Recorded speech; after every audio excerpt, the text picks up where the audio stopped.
Second open mic session this evening.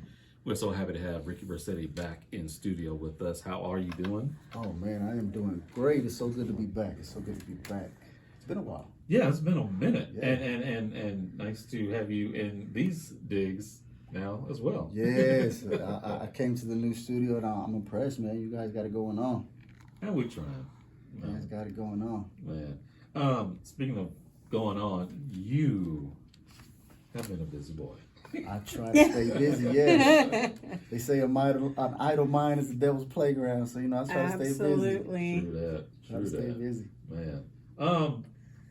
Just to remind people of a little bit of your history. Mm-hmm. A lot of people remember you going back to Intoxicated. Intoxicated, man. Y'all remember those days?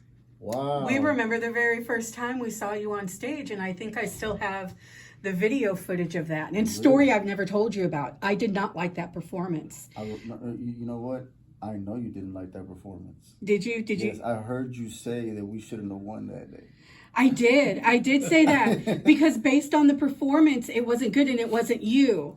No, well, it wasn't good and you're right. I won't even lie about that because I actually, when I got off the stage, I was so focused on that performance because it meant so much to me. The winner was going to go to Miami, right? And I had these personal reasons why I wanted to go to Miami really bad, and it had to be to do music. It wasn't just to go on a vacation. Right. And at that time in my life, I was struggling. I was fresh out of prison, and things were really hard, and I was just trying to get back on my feet, do things the right way.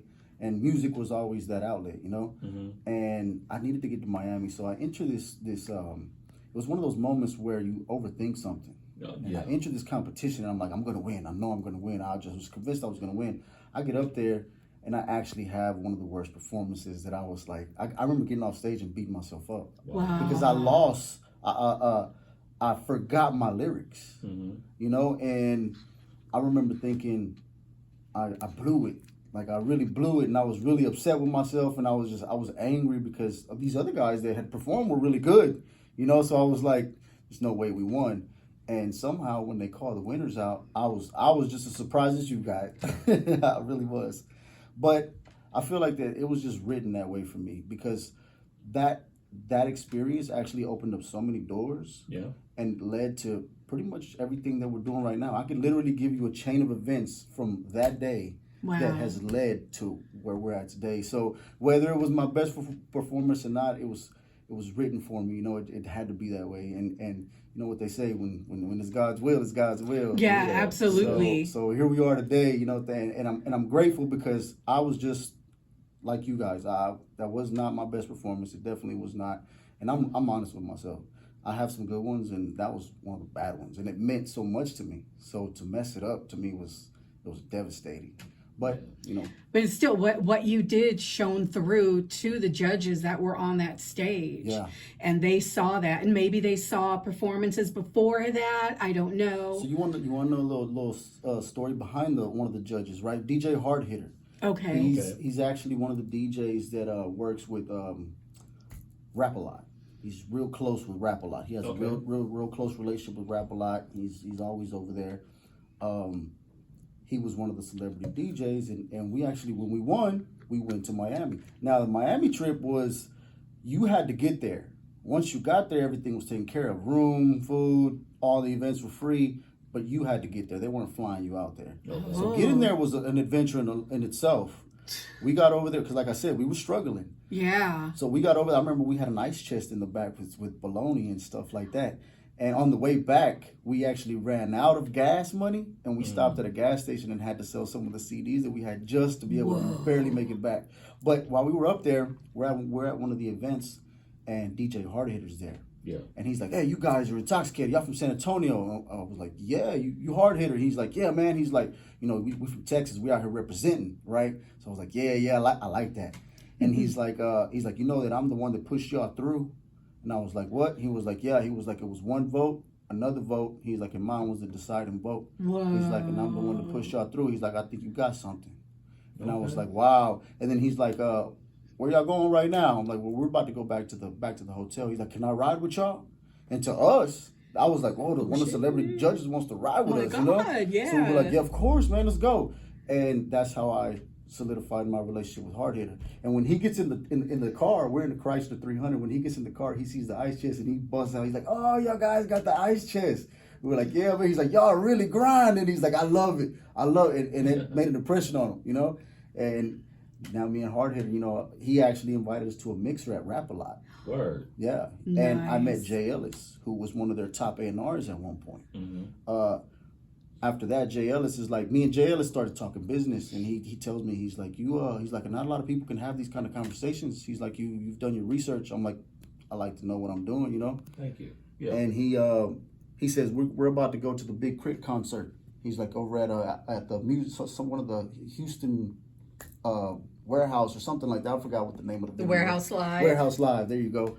And I remember we pulled up to the Big Crit concert, and there's this big line, and I'm looking at the line. I'm like, man, we're gonna have to wait for a minute. He's like, wait. He's like, nah, man. And they take us to the side of the club. We go in through the back, and first door that we walk in through, I see this guy, and I'm like, I know this guy. And I shake his hand because he's shaking everybody's hand that's coming in. I'm like, I know this guy. Who is this? It was Bun B. Oh. But it was so in my face and so fast. Yeah. I mean, you open the door, you walk in, and there's Bun B, and I'm like, I know this guy. It just didn't register, and it was Bun B, and I was like, that was my first experience meeting Bun B. Wow. And then next thing you know, we're backstage, on stage with Big Crit. I got videos and everything of that. Oh, nice! Yeah, so, oh my God! Yeah, so those were all from coast to coast. All from coast to coast. All from coast to coast, and then from there, it just snowballed. You know, you just keep using that leverage, and you keep meeting new people, and those other people. If you keep good relationships, those other people start to vouch for you and start to put in good words for you, and next thing you know, good things are happening. Exactly. Yeah. Exactly. So yeah, coast to coast. Shout out to coast to coast, man. A lot of people say that, a lot of people it's scammy. That's the word. It's scammy, and I can see how it's scammy, but that's on a case to case basis, because it's only scammy if you don't win. Because if you win. If you win, it's great. Then you get everything. If you don't, it's all then or nothing. It's an all or nothing gamble. Yeah. You know, and you go to Vegas, you do that all the time. You know, so I did the same thing in my music career. It was an all or nothing gamble, and it was like $350 for one song. You know, and you're competing against about like 20 artists, and yeah, that's the odds. So to me, it definitely sounds really scammy. But again, if you're able to win, if you can win, I've always told people, if you can win, if you're sure, if you know that you got that and you can win, do it, bro. It'll open up doors. But you got to follow up on what comes after that. Right. Because you have to build the relationship. You have to so Danny network. Danny Mixtapes was the host, and Danny Mixtapes was real good friends with one of the owners, Little Fats. Little Fats was actually the guy that started the whole company, him and his brother. And Danny Mixtapes was that guy's right-hand man who became the host of they would travel all across the United States, and he was hosting all the events. So when we won, it automatically put us into this thing called the Winner's Circle. Yeah. And now we started getting emails saying that they were going to drop this compilation for the Winner's Circle, and they were going to be recording at Po' Boy Studios. For those of y'all who don't know Po' Boy, that's Flo Rida. You know, that's Flo Rida's record label. So Danny Mixtapes was the one who had the connections to get the studio.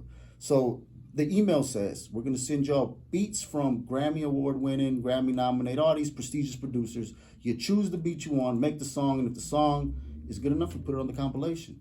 Now you got two ways to do it. You can come to Miami and record at Po' Boy, or you could do it at home and send us the track. I said, man, I'm going back to Miami.